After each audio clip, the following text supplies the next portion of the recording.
The flight from Istanbul to Kathmandu lifted through clear skies, a routine winter journey carrying 120 passengers and 7 crew.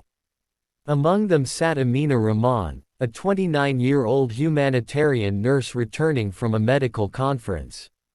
She had no idea that within hours, her calm voice and training would stand between life and chaos.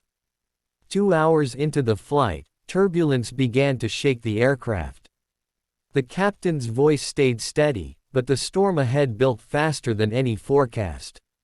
Wind slammed against the wings, lightning flashed like camera bulbs outside. Amina noticed the fear spreading through the cabin, the elderly couple gripping hands, the mother calming her child. She unbuckled, knelt by them, and whispered what she had told hundreds of patients: "Breathe with me. Slow, steady, together."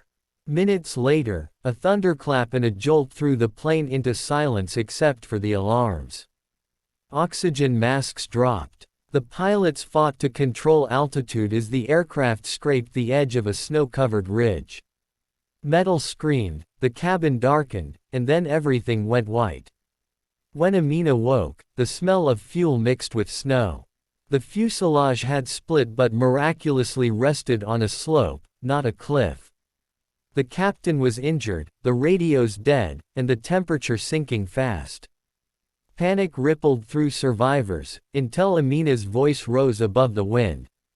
"Listen to me. Everyone who can move, help the ones who can't. We're alive, and we stay that way." She organized groups to search the wreckage for blankets and supplies. Using first aid kits, seat belts, and torn fabric, she built makeshift splints. Her calm leadership drew even the terrified flight attendants to action. By nightfall, 87 passengers were sheltered inside the intact tail section, fires burning in metal trays Amina had converted into heaters. For 3 days the storm sealed them off from the world.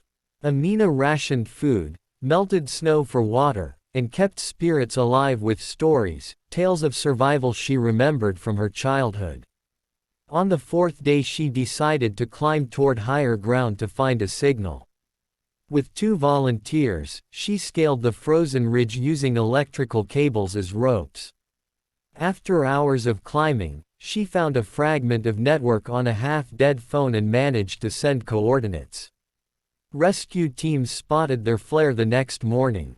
Helicopters arrived at dawn, blades scattering snow over faces that had nearly given up hope. As the last passenger boarded, the captain, now conscious, took Amina's hand and said, "You didn't just save lives. You kept hearts alive."